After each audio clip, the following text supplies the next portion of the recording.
Nếu chỉ đứng dưới đất, bạn sẽ không bao giờ hiểu hết Côn Đảo. Nhưng khi nhìn từ vệ tinh, toàn bộ cấu trúc đảo, rừng nguyên sinh và vùng biển linh thiêng này hiện ra rõ ràng đến kinh ngạc. Các bạn đang xem chuỗi phim sáp nhập thành phố Hồ Chí Minh qua góc nhìn vệ tinh.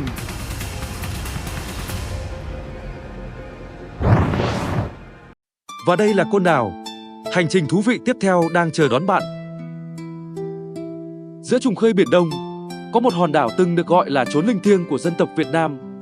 Nơi ấy từng chứng kiến những năm tháng bi tráng, nơi máu và nước mắt đã hòa vào từng tấc đất. Nhưng hôm nay, hòn đảo ấy lại đang khoác lên mình một diện mạo mới, trở thành thiên đường nghỉ dưỡng và đặc khu hành chính biển đảo duy nhất của thành phố Hồ Chí Minh. Nhìn từ vệ tinh, Côn Đảo giống như một chú gấu vươn mình ra Biển Đông. Nổi tiếng với nhiều bãi biển đẹp, nước biển trong xanh và bờ cát dài, được che mắt bởi những hàng cây bàng cổ thụ.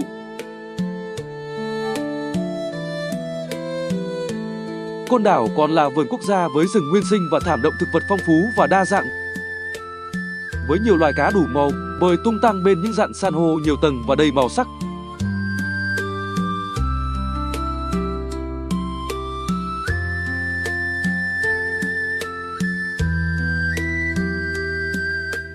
Rừng có nhiều chủng loại phong lan, động vật rừng có sóc đen, sóc đỏ dạ, chim gầm gì. Đặc biệt Côn Đảo là một trong những nơi duy nhất tại Việt Nam về bảo tồn bò biển, dugong, cá heo, các loại rùa biển, vích.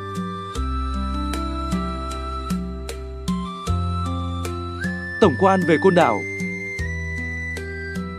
Côn Đảo hay Côn Sơn cũng hay dùng cho tên của hòn đảo lớn nhất trong quần đảo này.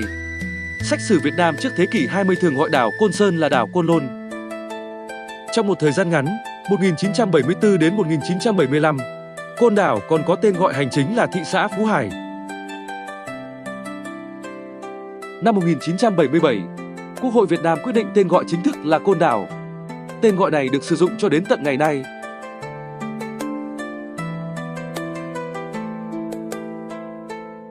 Đặc khu Côn Đảo nằm ở phía nam của thành phố Hồ Chí Minh, cách phường Vũng Tàu 97 hải lý và cách cửa sông Hậu 45 hải lý. Có cùng một kinh độ với thành phố Hồ Chí Minh, 106 độ 36 kinh độ đông. Và cùng một vĩ độ với tỉnh Cà Mau, 8 độ 36 chí tuyến Bắc. Có một khán giả hỏi Hudu Vi Phương Nam TV: thế nào là vĩ tuyến Bắc, thế nào là vĩ tuyến Nam? Và tại sao Việt Nam mình lại được gọi là nằm ở vĩ tuyến Bắc? Sẵn đây Huduvi xin giải thích một cách trực quan trên bản đồ vệ tinh luôn nhé. Khi nhìn trái đất từ vệ tinh, các bạn sẽ thấy một đường tròn lớn nằm ngang chính giữa địa cầu. Đó gọi là đường xích đạo, vĩ tuyến số 0, chia trái đất thành hai nửa. Tất cả những đường nằm phía trên xích đạo được gọi là vĩ tuyến Bắc. Còn tất cả những đường nằm phía dưới xích đạo được gọi là vĩ tuyến Nam. Nói một cách dễ hiểu, vĩ tuyến là những đường tròn chạy song song với xích đạo, dùng để xác định vị trí của một quốc gia nằm cao hay thấp so với xích đạo. Việt Nam của chúng ta nằm hoàn toàn phía trên đường xích đạo, trải dài từ khoảng 8 độ đến gần 23 độ vĩ tuyến Bắc. Chính vì vậy, Việt Nam được gọi là một quốc gia nằm ở vĩ tuyến Bắc. Điều này cũng giải thích vì sao Việt Nam có khí hậu nhiệt đới gió mùa, không quá nóng quanh năm như các nước nằm sát xích đạo, nhưng cũng không lạnh khắc nghiệt như những quốc gia nằm xa về phía Bắc. Chỉ cần nhìn từ vệ tinh, ta đã thấy rõ. Vị trí trên vĩ tuyến Bắc chính là yếu tố quan trọng tạo nên khí hậu, thiên nhiên và cả nhịp sống của Việt Nam ngày hôm nay. Và khi chúng ta tiếp tục bay cao hơn nữa, bạn sẽ nhận ra, chỉ một đường vĩ tuyến nhỏ trên bản đồ cũng đủ để quyết định số phận của cả một vùng đất. Nếu bạn còn đang thắc mắc về địa lý trên bản đồ vệ tinh như vĩ tuyến, kinh tuyến, ranh giới tự nhiên hay vị trí của một vùng đất bất kỳ trên trái đất, hãy để lại bình luận ngay bên dưới. Huduvi sẽ dùng chính bản đồ vệ tinh bay từ vũ trụ xuống tận nơi để minh họa trực quan và giải thích một cách dễ hiểu nhất cho bạn. Mỗi câu hỏi của bạn có thể sẽ trở thành một chuyến bay khám phá mới trong những tập tiếp theo. Bây giờ chúng ta tiếp tục trở lại với nội dung chính hôm nay. Đặc khu Côn Đảo. Quần đảo gồm 16 hòn đảo, trong đó 14 hòn quây cụm gần nhau. Riêng 2 hòn trứng lớn và trứng nhỏ nằm tách biệt về phía tây. Vốn dĩ mới được chính quyền Việt Nam nhập vào huyện Côn Đảo từ năm 1995. Côn Đảo có tổng diện tích đất nổi là 76 km². Trong đó đảo lớn nhất là đảo Côn Sơn 51,52 km².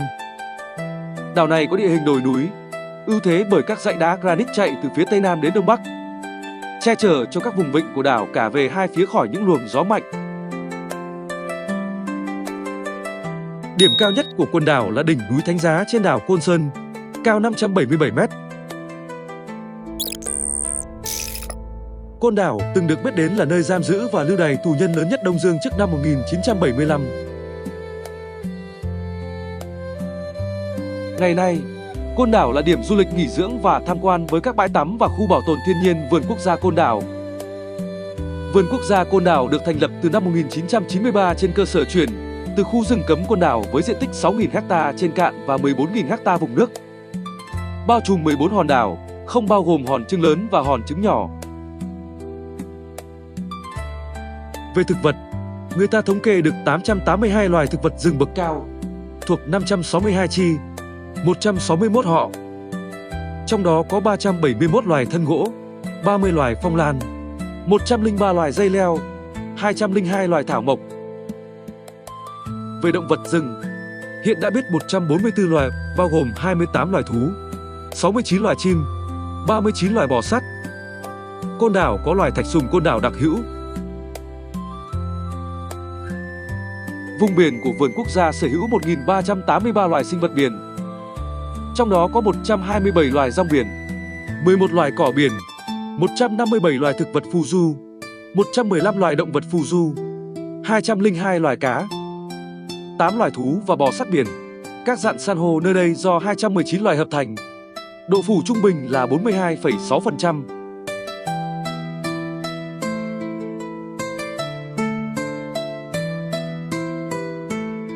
Côn Đảo không chỉ là vùng có nhiều rùa biển nhất nước Việt Nam mà còn là nơi duy nhất ở Việt Nam còn tồn tại một quần thể bò biển có cuộc sống không tách rời các thảm cỏ biển.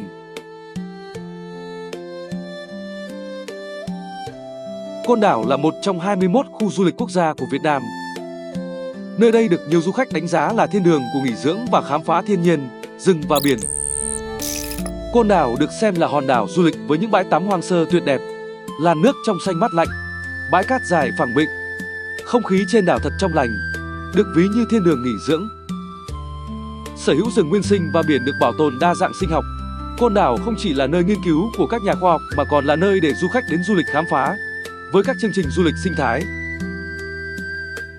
Tạp chí Travel Leisure gọi Côn Đảo, nơi có những vách đá dốc, đứng bên cạnh những bãi biển hoang sơ và làn nước xanh trong vắt, là một trong những đảo bí ẩn và tốt nhất thế giới.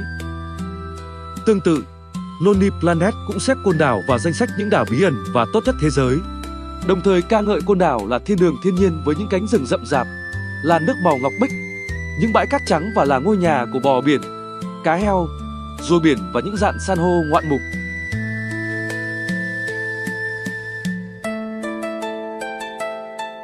Sau khi sáp nhập mở rộng, Côn Đảo trở thành đặc khu hành chính biển đảo duy nhất của thành phố Hồ Chí Minh. Và Côn Đảo không chỉ là một điểm đến, mà còn là một tầm nhìn chiến lược của quốc gia.